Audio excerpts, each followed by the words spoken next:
Conspiracy theories, eh? Wait till you get a load of this.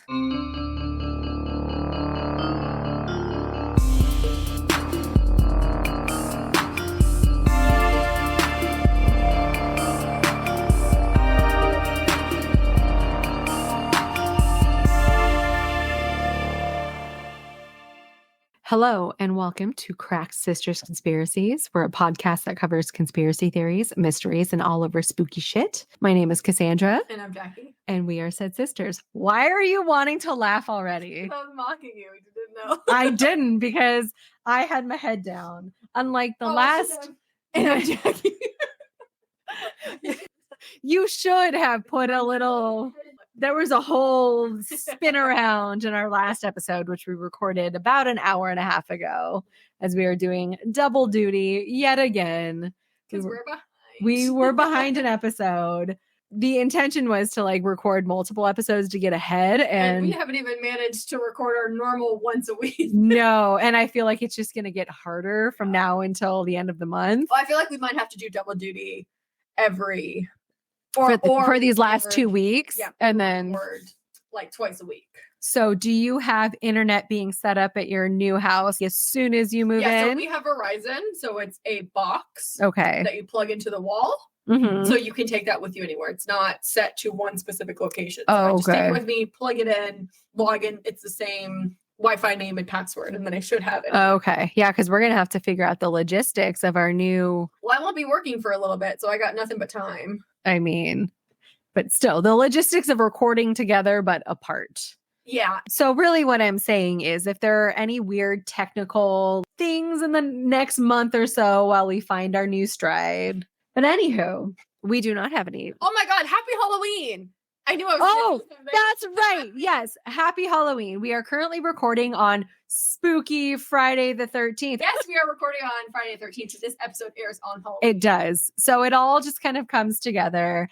And if you were listening to one of our other episodes, we are still drinking our Beetlejuice drinks, which this is the second drink we've had now.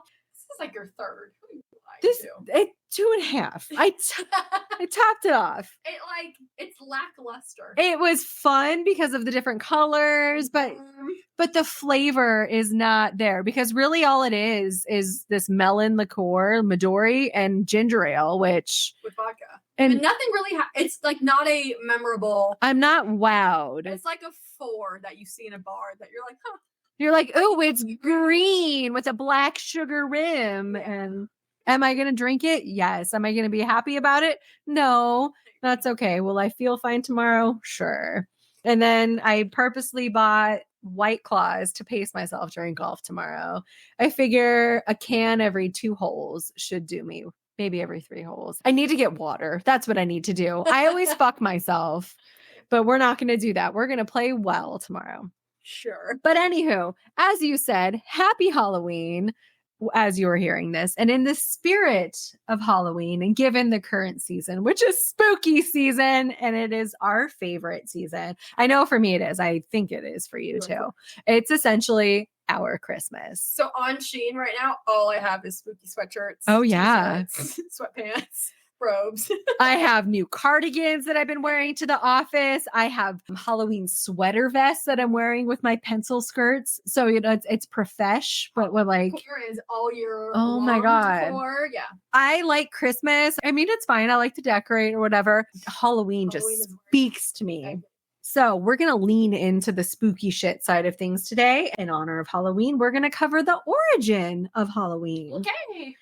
So when you think of Halloween, traditional things that come to mind: candy, trick-or-treating, black cats and ghosts, and carving pumpkins and stuff, right? Yep. So the origin of Halloween has nothing to do with Snickers bars and soliciting your neighbors and being just a menace to society at all, in case you were wondering. Okay. Full disclosure, I had to look up the phonetic pronunciation of some of these words, and I am just going to apologize in advance to the Celtic community. But the origin of Halloween ties back to an ancient Celtic pagan religious festival known as Samhain. Or I have it written as Samhain. I've seen it as Samhain. It looks like it's pronounced Samhain, but I am so bad at all this. But I'm going with Samhain for the rest of the evening. So this festival was a celebration welcoming the harvest, which marks the end of summer, and it ushers in the dark half of the year, which is winter. Okay. And so this dark, cold time of year was also often associated with death.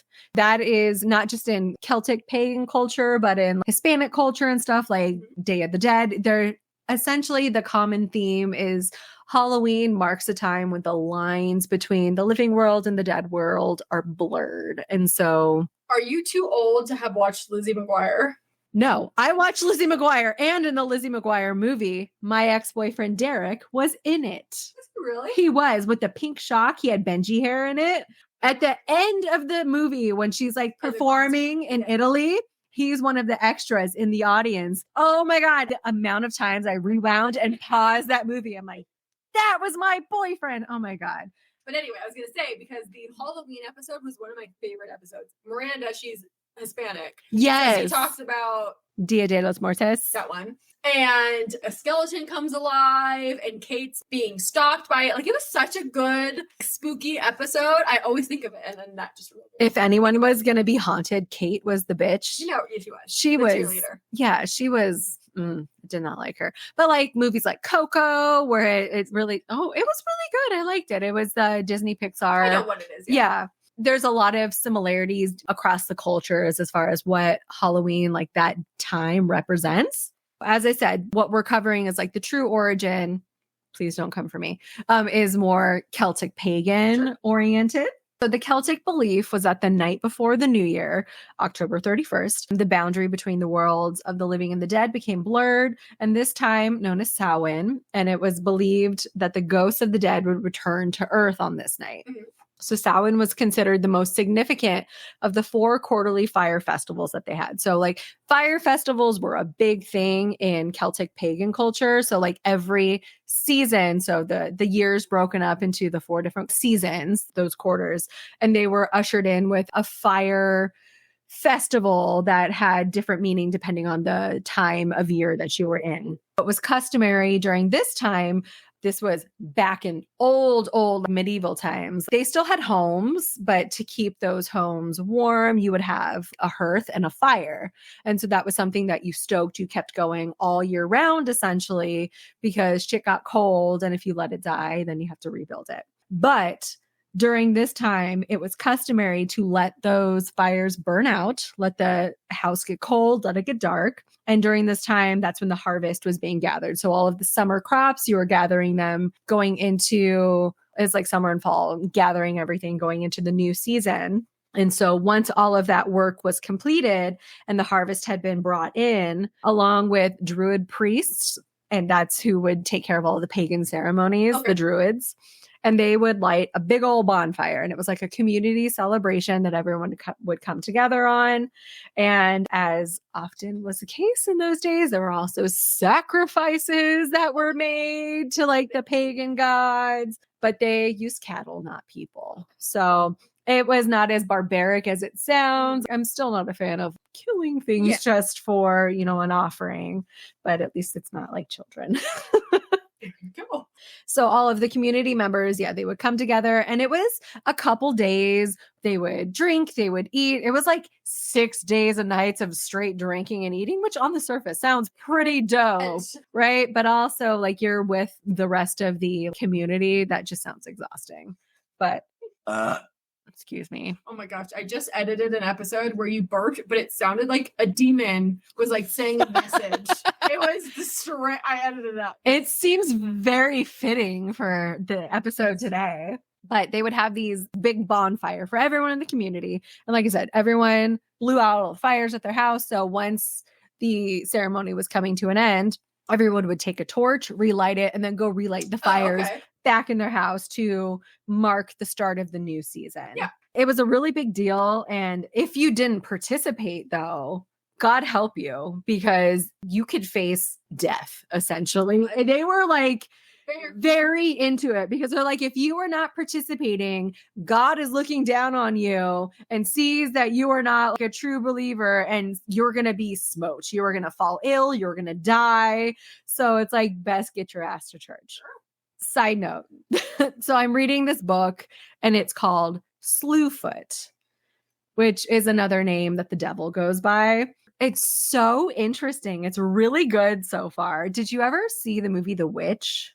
It had Anya Taylor-Joy. Okay, so it's set in like Puritan times, like way back in the day. So the book that I'm reading takes place in like 1600s Massachusetts.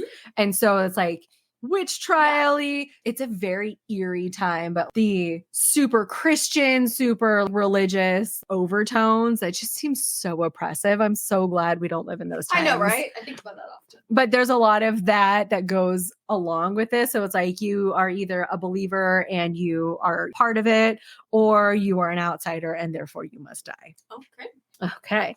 As I mentioned earlier, this belief at the time was that the worlds of the living and the dead, the line would blur, leaving it open for those on the other side to come in for a visit. Yeah. Some welcome that because it's a time to revisit with your ancestors. And again, with the Dia de Las Muertas, that's what that is. It's like you're leaving that door open, welcoming them back. Celtic folk, they would leave offerings outside of the village and in their fields as well. So part of it was for the ancestors that would come to visit, but they also believed in a lot of other beings. So like fairies is a big thing in Celtic culture. When you think of a fairy, you think of like Tinkerbell and something cute. And True Blood. But she was also very dainty and... Yes. What's her name? Suki. Suki.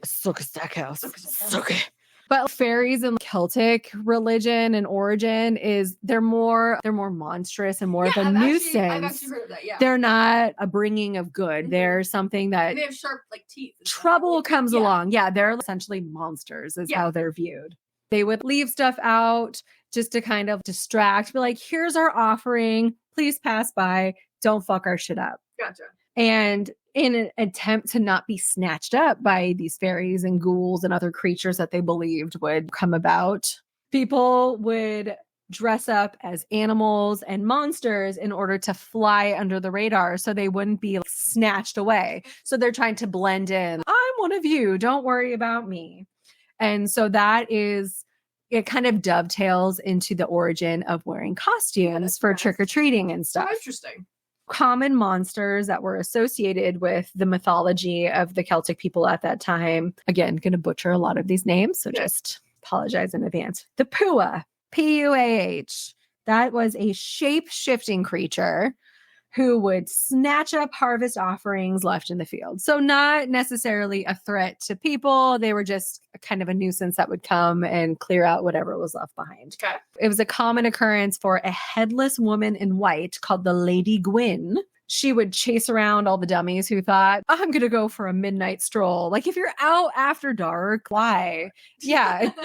Do you remember? I'm sure you do, because it was one of the most catastrophic episodes that we ever filmed when I was trying to go over the Wendigos of Appalachia. And it was, oh my God, I didn't know what was happening. But it was the same concept of like, you don't go out after dark. If you hear something, no, you didn't. So it's like, that was kind of the overarching theme. But this one was Lady Gwyn, who was she was there to cause trouble, and God help you if you were, not at home when you should have been. There was also headless dudes riding around on horses with fire for eyes, known as the Dullahan. They would ride around marking people. So if you happen to encounter one of them, it was essentially a bad omen and you were likely going to die. Lovely. Love it. Yeah, so that's like the headless horseman kind of thing. That's where that kind of came about. There was a couple others, but essentially they're all soul-stealing creatures, and there's just a lot of no good that comes around. Interesting that they welcome all of these creatures and shit into their life, but they're all terrible. I think it's just they're more acknowledging and accepting of what is, and they just make do with it. You can't open that portal, so to speak, and be like, only X, Y, and Z can come through. It's everyone has to be allowed, I guess. As time went on, though, the Samhain traditions and celebrations would evolve and progress and change. So remember, this started back in medieval times, so like early on. As it evolved over centuries, more notable methods of celebration that we see today began becoming the status quo as far as Halloween was concerned. People in Ireland. So like the Celtic area, it was Ireland, Scotland, that kind of part of the world. There was a couple other places that it touched, but it wasn't one specific location that we would refer to today. Okay. So each locale has its own variation of how they would celebrate. Ireland, for example, that's where the concept of the jack-o'-lantern came from. Oh, okay. People in Ireland began carving turnips, All right. not pumpkins, and they referred to them as jack-o'-lanterns at that time. Have you ever seen a turnip, by the way? It's like bulbous, right? It's a root vegetable. They're like pinky white. Yeah, so it's not a potato, but it's kind of a potato-y. Yeah, I've seen it. But they're tiny, and they would carve those. Would also put coal in them and then attach them to sticks with string. Kickstarted that whole custom was a legend called Stingy Jack.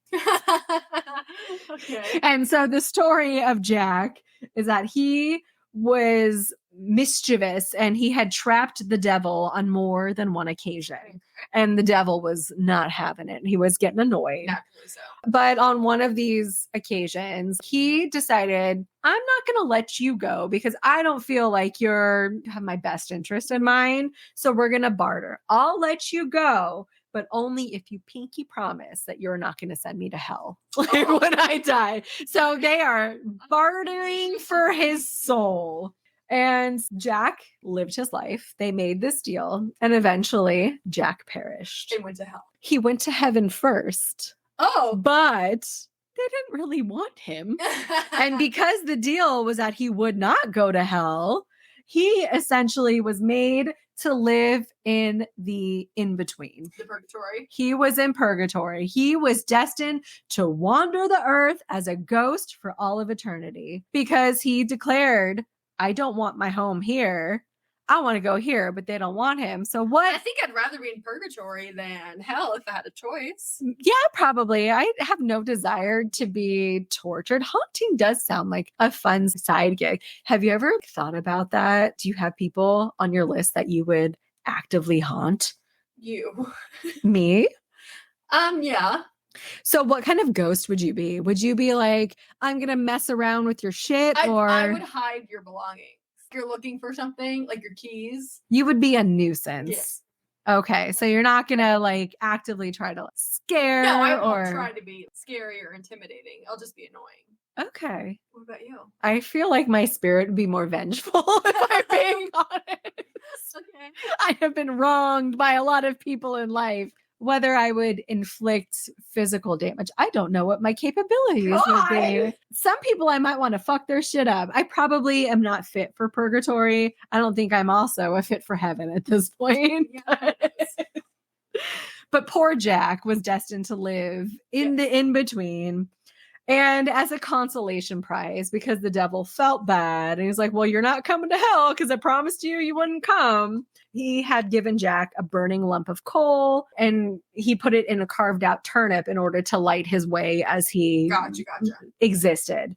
And so over time, the Irish folk would carve faces into the turnips as well, and they would make them scary in order to try to scare away the evil spirits. So that's how jack-o'-lanterns came to be. Later on in Irish tradition, they did switch to pumpkins from turnips, likely because it was easier and there was more surface area to use. Jesus. Okay, so we're going to digress a bit. I know you're moving on Halloween. You're not doing anything for Halloween. You were essentially living in a shack at this point. Your entire home is going to be cleared out this weekend. At your new home, are you still going to get pumpkins for the fall, for Thanksgiving? What are you going to do? Anything? Yeah, so we are on the 1st because we move on the 31st, but my mom and dad are with us. They leave on the 1st. So the night of November 1st, we're going to treat it as Halloween. So we're going to watch a scary movie. We're going to carve pumpkins. We're going to do all that. Oh, good. Okay. Otherwise, I don't get to need candy, I'm sure, because we don't get to celebrate. And it's my favorite, and I'm very upset. I know. But technically, I was thinking, because I'm like, I don't get to decorate this year, next year. But I'm like, technically, fall goes until the day after Thanksgiving. So I go, you I have some time. And like I said, normally I love like scary decorations. Yes. It's always been my thing. But I have all of this new cute Halloween stuff. Just orange and decor, white. yeah. All for interior of the house. So I said, fuck it. And I'm going to do it anyway. So my favorite thing that we do in my house, we have a small 1-car garage, but next to it, we have the carport. And so in the previous years, we would decorate it with the scene. Yeah. And so it was always this like lab scene. There's arms and fingers and hands and shit. I love it. It can be problematic because in Southern California, we have the Santa Anas. They come right when you put up your first decoration, the Santa Anas come in and they blow everything fucking down. I am surprised that my tree still has all of its webs on it and the spiders because the winds have been making an appearance. So right now, the carport is full of the pavers because we are redoing our backyard. Last year, the day before, we quickly put the scene together, but it didn't have the same impact. But I'm hoping we'll be able to get it up because I don't even have my inflatables or anything out right now because all of the power cords are used in the backyard currently. It's a lackluster Halloween all around. It is, really. But yeah, it's funny because you always do a scene, but then you leave with me and we go. Would go like you're there and you leave out a candy bowl. Alex never wants to go trick or treating. No, so he sets up. We have like an inflatable with a projector. You have the screen out there. So he'll play like Goosebumps or a scary episode of SpongeBob, some Halloween. But like kid friendly in our driveway. And then he'll sit out there. He always gives out pocket shots. And he just talks to people. That's like our thing. We're going to have to get candy. I'm like, for what? He goes, for the trick-or-treaters. I go, honey, I don't think there's going to be any trick-or-treaters. In the new neighborhood? New neighborhood. Probably not.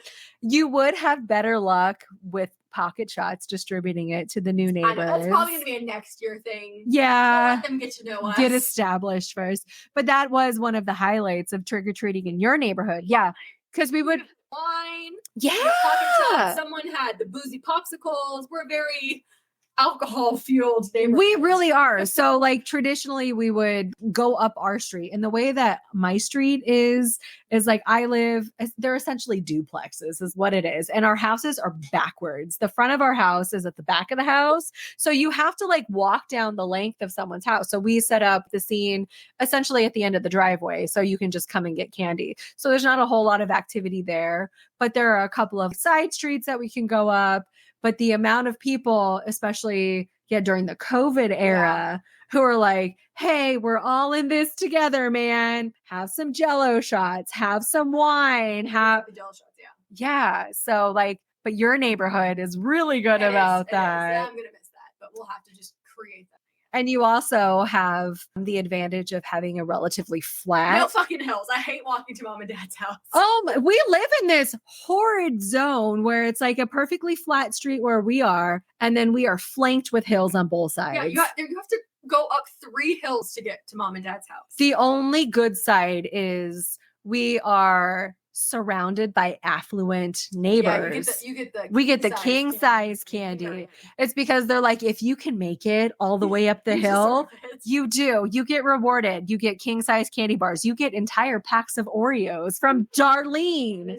That has been an annual tradition. So like mom and dad are not going to be shots. We did last year. We got so drunk. That was a great Halloween. Yeah, mom and dad are going to be up north with you this year. So I have to go check on their dog. So I figure we'll do the lap, get our Oreos, say hey. But I don't know where we're going to go trick-or-treating. I mean, you can still go to my neighborhood, I guess. It's just... I'm like, but I have to drive and you're not there. And it's not like we have your house as home base anymore. So the times are a-changing. They are. But back to the origins of Halloween, back to the Celtic folk. Sure. So now we know where loosely the concept of dressing up came from. Jack-o'-lanterns. So now we're going to touch upon a tradition known as Dumb Supper. It is exactly what it sounds like, but it makes no sense in my mind. Like dumb supper, like what a stupid dinner. This came about over time, and it involved eating foods with other people celebrating, but only after they were invited in the house to join. So it's like, knock, knock. Hey, can I come in and share your goods with you? And then the kids at that time were tasked with playing games to entertain the dead. Because remember, this was a time to celebrate and commemorate the ancestors. So it's welcoming the family in, luring the ancestors back, and like, we're going to entertain. We're going to do tricks and have games and do all of that. So this is a very loose origin of how the concept of trick-or-treating came about. And so depending on the different culture and the time that you're looking at, there are multiple variations of how it started, but they're all kind of the same vein of it has to do with honoring your ancestors, having food available, and going to people's houses, but needing to be invited in. Yeah. Traditional colors of Halloween, black and orange. So those stem from Samhain.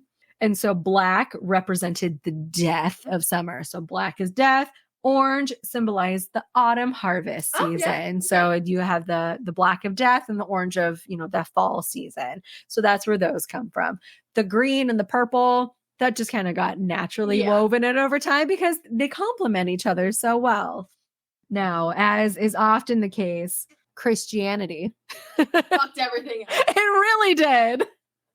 So it started growing within the pagan communities, and they tried to rebrand and get away from the Samhain traditions and all of that because pagan traditions were viewed negatively. It was more occulty, witchy, devilishy. And so Christianity kind of had to paint their, version, their colors over everything. So they tried to change up the whole celebration. They even moved the time of year. And so traditionally it's at the end of October, early November, over the span of a couple days. That's when the seasons change. Yeah. Harvest is over.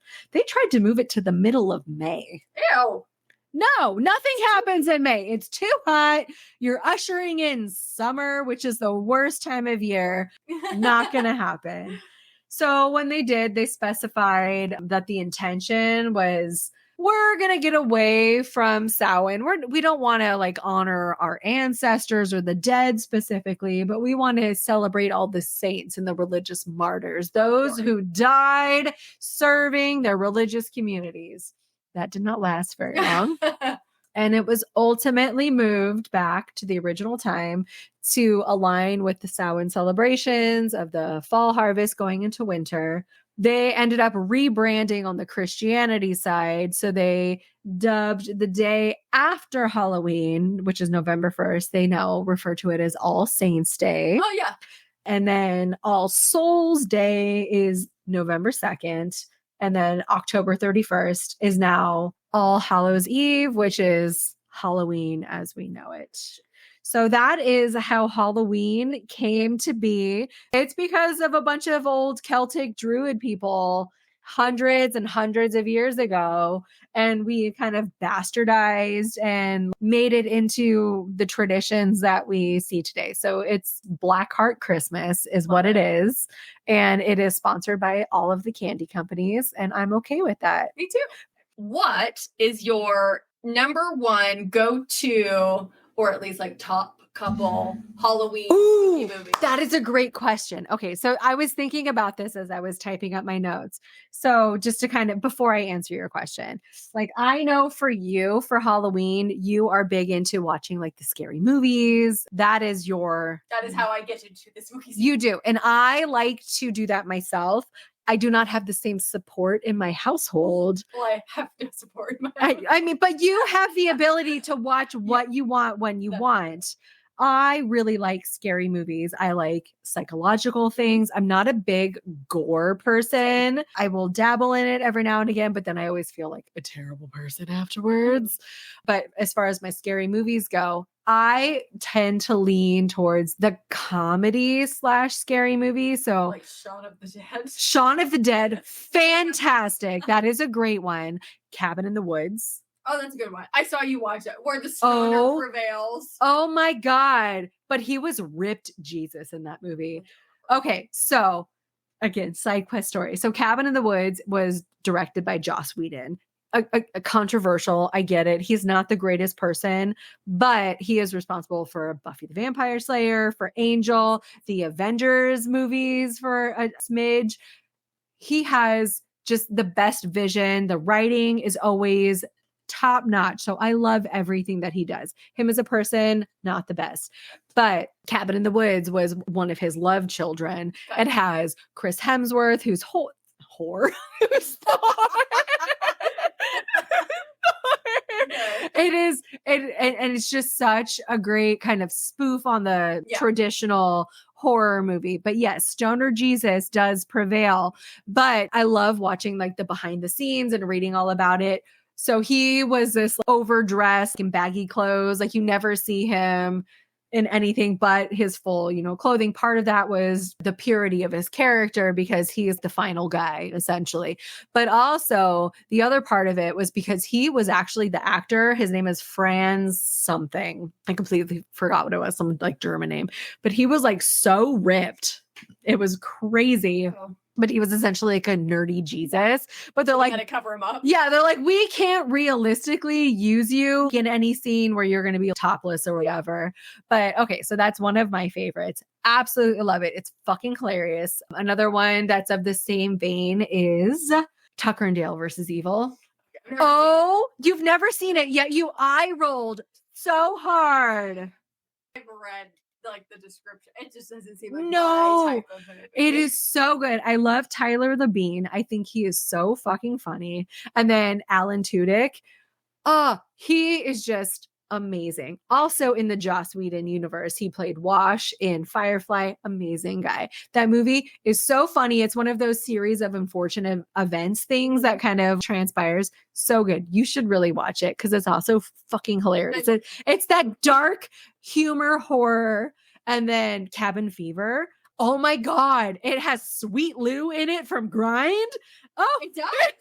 It does. That has the leg shaving scene, right? No, not the remake. I didn't like the remake. The original was very good. That's a great movie. So I like stuff like Slither. Like those are just like the weird movies. I do like some of the classics. I was traumatized at a neighbor's house watching Friday the 13th. The Halloween movie, I like the original with Jamie Lee Curtis. I found that to be more boring. I agree. I'm not a Halloween fan. Yeah, those are just the weird off the wall ones. So I like stuff like that. I am getting more into the supernatural movies though. The original Paranormal Activity. Yes, that first Those one. were so good. I watched them in theaters every time they came out. Scared Terrifying. the shit out of me. There's a spinoff called Paranormal Entity that I own.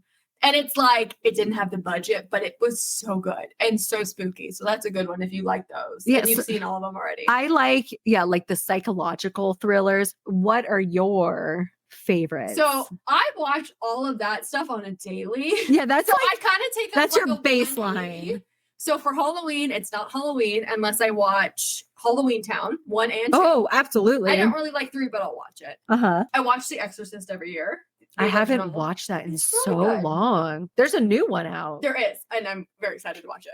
And then I'll usually hit, which is why I love Disney Plus, is the Disney Channel original horror. Yeah. So I'll watch Mom's Got a Date with a Vampire, Don't Look Under the Bed. Some of those are kind of traumatizing. Phantom at the Megaplex. Like they were scary when I was a kid. They were. And so I want Alex to watch them because he doesn't watch anything horror. And I know those will fucking traumatize him. That's meant for children. Yeah, that's a great way to introduce him to that. But then obviously like I love The Conjuring and Insidious and all that stuff, but that's not what gets me into spooky season. I try to get my daughter into scary movies, but scary for her. So we watch Nightmare Before Christmas. That's Halloween and Christmas. You can watch that essentially from now until the end of the year. Coraline is a big one. Really good. I want Alex to watch that. Because that is very scary for a whatever movie. It creeps me out even to this day. Yeah. But yeah, I have not thought beyond what this episode's topic is going to be. So it's going to volley back to you. Do you have any idea what you're going to do? So I think I am going to cover, do you know the actress Anne Heche? Anne Heche? Yeah, the woman 6 Days, 7 Nights. Her. Oh Apparently, my God. She's dead. She is dead. But she had like some mental breakdown. Yeah. And there was like a whole bunch of hoopla surrounding the time she started breaking down to her death. I don't know anything further than that. But I think I'm going to cover her. There is a video of her and her like Mini Cooper flying down the street, crashing into someone's house. I think she was dating Ellen DeGeneres at the time. That is an interesting, okay, for the topic after that, since we will be doubling up. I just took a gander at the list and I was reading some headlines and stuff, and there has been new footage, Bigfoot sightings. Okay. So you know what? It was on the list, whatever, we'll get to it, but it's resurfaced. So I'm going to look into that a little bit more. I might have to interview my neighbor next door who has a prominent Bigfoot believer decal on his truck. Just yell over the fence because he lives outside in his backyard watching TV. It's strange, but he's got pretty lights. But yeah, okay. So Haitian Bigfoot. That's what we will be covering next They fit right together like puzzle pieces. But yes, if you have any other suggestions or recommendations for topics, we are always looking to kind of pad our list to choose from. You can reach out to us on our various means of social media and other types of communication. Instagram is going to be the easiest way to get a hold of us. Crack Sisters Conspiracy. Send us a DM, give us a follow, all that jazz. Give us feedback, but nice feedback. We do have a Twitter/X, but that is absolutely useless, as well as the Facebook. They are owned by, they're not owned by the same company. They're owned by a crazy person and another crazy person. Yes. So pick your poison. Email, we still have not gotten a legitimate email. crackssistersconspiracies@gmail.com. Everything has the same moniker across the board. It should be pretty easy to find us. We're on all of the podcast streaming platforms. I think at this point. We'll soon be on TikTok. Soon be on TikTok. We have a profile that exists, but we're just trying to hone in on all of the video clips. That's what that's for. But yeah, so we welcome feedback and engagement from our listeners. Yeah. And then obviously we have a Patreon, patreon.com/cracked-sisters-conspiracies. Give it a check. But with that, I think we're going to say stay cracked, y'all. And have a great day.